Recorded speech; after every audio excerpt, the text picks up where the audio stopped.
안녕하세요. 머니바게트입니다. 미국 증시가 심상치 않은데요. 30년 국채금리가 5.1%까지 올랐고요. S&P 500도 5,800대까지 내려왔습니다. 5,900이나 5,800이나 그게 뭔 차이냐, 그냥 조정받는 거 아니냐라고 하실 수도 있는데요. 지금 움직임은 국채금리의 급등과 함께 일어난 거거든요. 일반적으로 국채금리가 오르면 안전자산인 국채의 매력이 떨어지고 다른 자산으로 자금이 이동하면서 위험자산인 주가가 오르는 게 일반적이에요. 하지만 지금처럼 국채금리가 급등하면서 동시에 주가도 하락하는 현상은 이제 국채도 안전자산이 아니다 라고 인식되는 매우 심각한 신호가 되는 거죠. 그래서 이 현상을 뒷받침해주는 게 금과 비트코인은 계속 강세를 보이고 있습니다. 같은 안전자산인데 달러와 국채는 약세, 금과 비트코인은 강세라는 건 안전자산 중에서도 차별화가 나타난다는 거죠. 미국과 관계 있는 자산은 약세, 미국과 관계 없는 자산은 강세, 이렇게 다르게 평가받는 거예요. 이게 모두 미국에 대한 신뢰가 떨어졌기 때문이에요. 지금까지 미국 주식이나 국채 모두 신뢰라는 걸 기반으로 지금의 가치를 유지했는데요. 그 신뢰가 흔들린다는 거죠. 이 현상은 미국의 각 주체들이 제 역할을 못하고 있기 때문인데요. 미국 행정부, 연준, 의회 모두 책임이 있습니다. 지금까지 시장은 이들에 대해서 실체 없는 믿음을 가지고 있었거든요. 미국 주식에 최근에 나타난 기현상이 악재가 생기면 주가가 오른다는 거예요. 악재가 터질 때마다 기승전 연준이 금리 내리겠네. 그럼 이건 호재다 라는 식으로 반응을 했거든요. 정부도 마찬가지인 게요. 트럼프 대통령이 4월에 무역 전쟁을 선포했죠. 그때 주가가 패닉셀을 해서 1000포인트 이상 빠졌는데요. 이때 트럼프가 한 말이 있어요. 지금은 고통을 감내하고라도 잘못된 무역의 구조를 바꿔야 된다 라는 명분이었거든요. 그런데 막상 해보니까 어떻게 됐죠? 관세도 별로 거두지 못했고 오히려 미국에 대한 신뢰가 떨어지면서 국채 금리만 잔뜩 올라갔죠. 다행히도 일단은 중국하고 무역 합의를 하면서 주가는 그래도 회복을 했지만 언제든 다시 하락할 수 있다는 우려가 남은 상태에서 상승한 거기 때문에 과거의 상승과는 다른 견고하지 못한 주가였죠. 왜냐하면 지금 해결된 건 무역 분쟁에 대한 우려가 해결된 거지 부채 문제는 여전히 남아있거든요. 관세가 실패로 돌아간 이상 이걸 해결하려면 결국 국채를 더 많이 발행해야 되는데 이미 미국에서는 이자 부담만 연간 8,800억 달러를 냈습니다. 국방비보다 더 큰 거예요. 올해부터는 1조 달러를 넘을 것 같다는 전망이 나와요. 그러면 정상적인 정부라면 이제라도 부채 규모를 줄이려는 노력을 해야 됩니다. 그런데 트럼프는 오히려 반대로 움직여서 감세 법안을 의회에 제출했고요. 그걸 의회는 또 통과를 시켰어요. 이 법이 통과되면 앞으로 3조 8천억 달러의 예산이 더 필요합니다. 그것도 결국 국채를 통해서 조달할 수밖에 없다는 거죠. 그래서 시장에서는 이 부채는 그래서 어떻게 해결할 건데 라고 의문을 제기했지만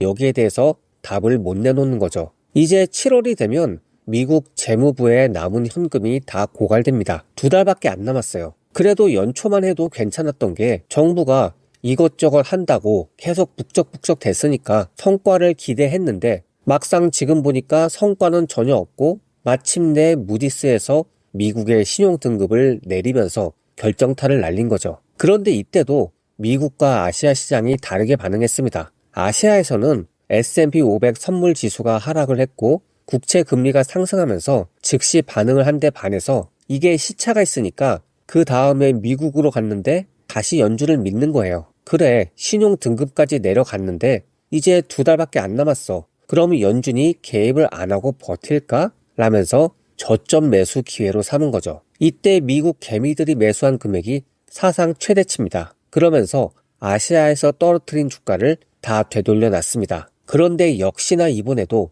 연준은 물가 때문에 안 된다 라면서 매파적인 입장을 거두지 않았죠. 이렇게 되니까 정부가 뭘 하나 봤더니 이 와중에도 의회에 감세 법안이 제출돼서 표결을 했더라는 거예요. 지금 증세를 해도 모자랄 판에 감세를 한다고 하니까 시장은 이제 뚜껑이 열리는 거죠. 믿음의 역치를 넘어선 겁니다. 그래서 이제 시장이 상황을 제대로 보기 시작한 거예요. 그럼 제일 먼저 반응하는 게 미국이 빚을 못 갚을 우려가 커졌으니까 국채가 위험하죠. 그래서 국채를 던지면서 금리가 오르고 주식시장은 이제 연준이 안 도와준대. 그러면은 어떤 상황이야 라고 해서 보니까 크게 나쁘진 않은데 조정을 받을 때가 된 거예요. 그래서 국채금리 상승, 주가 하락이 동시에 나타난 거죠. 그리고 이렇게 많이 던졌으니까 나온 돈들이 많잖아요. 이 돈이 어디를 가는가 해서 보니까 비트코인으로 몰리는 거예요. 그래서 비트코인 가격은 사상 최고치 11만 달러를 돌파한 겁니다. 미국의 주요 기관이 이렇게 서로 책임을 안 지려는 회피를 하고 있는 거예요. 연준은 평가의 눈치를 봅니다. 여전히 목표 물가는 2%예요. 하지만 지금 국채금리가 5%를 넘어간 상황에서 2%는 유지하기 힘들죠. 그럼에도 그 목표를 변경하지 않는 이유는 내가 돈 풀어서 물가 올랐다라는 말을 듣기 싫은 거예요. 아무리 연준이 정부를 도와줘 봐야 그 공은 정부가 다 가져갈 거고 뒤따르는 물가 상승은 연준이 책임으로 돌아가는 게 두려운 거죠. 정부 역시도 국민들에게 감세 공약을 내세워서 당선이 됐기 때문에 이제 와서 관세 못 받아서 돈을 못 벌었으니까 감세 계획 취소하겠다. 이렇게 선언할 용기가 없는 거예요. 그걸 선언하는 순간 레임덕에 빠질 수도 있거든요. 그래서 부작용을 감수하고서라도 국채를 발행해서 조달을 하는 겁니다. 그래서 장기채를 발행하는 거죠. 10년, 30년짜리요. 그러니까 지금 금리 오르는 걸 보면 2년짜리 단기채는 크게 안 올라요. 10년, 30년 기간이 늘어날수록 프리미엄만 더 커지는 거죠. 그리고 문제 생기면 그건 연준이 해결해라 라면서 미루는 거예요. 이런 상황이니까 연준과 정부는 사이가 좋을 수가 없습니다. 트럼프는 당장 파월 연준 의장을 해임하고 싶은 거예요. 그런데 임기가 내년 4월까지니까 그때까지 어떻게든 버티다가 임기 끝나면 자신의 말을 잘 듣는 연준 의장을 앉혀서 그때 연준이 해결하면 되겠다라는 생각이고요. 그래서 버티는 모드로 들어간 겁니다. 그런데 모든 일이 계획이 그럴듯해도 막상 닥치기 전까지 모르잖아요. 과연 내년 이후에 연준 의장이 교체된다고 해서 트럼프의 뜻대로 도움을 받을지, 도움을 받는다고 해서 원활히 해결될지 변수가 정말 많아요. 뭔가 문제를 해결하는 방법은 가장 심플한 게 좋습니다. 이렇게 될 수도 있고 저렇게 될 수도 있는데 그 조건이 다 만족됐을 때 이렇게 해결이 가능하다. 그런 방법을 찾으려고 하면 그게 다 달성될 때는 참 좋지만 그 여러 조건들이 달성될 가능성이 낮다는 건 당시에 전혀 고려를 못 하거든요. 미국은 재무부의 현금 잔고가 7, 8월이면 바닥이 나요. 그렇게 되면 정부는 모든 지출이 중단되고요. 특히 국채에 대해서 이자를 지급하지 못하는 부도 상태가 오게 됩니다. 물론 극단적인 상황까지 오지는 않겠지만 이런 일이 반복될수록 시장의 불안감은 커지는 거죠. 특히 미국 의회가 양당 간의 극단적인 대치, 그리고 여당인 공화당 내에서도 전통적인 공화당과 친트럼프 공화당의 대치, 이런 것 때문에 해결을 위한 어떤 노력도 아직은 보이지 않는다는 점, 그런 점 때문에 신용 등급이 떨어진 겁니다. 여러 가지 이유로 미국이 난항을 거듭하고 있는데요. 그럼에도 다행스러운 건 미국의 기업 자체는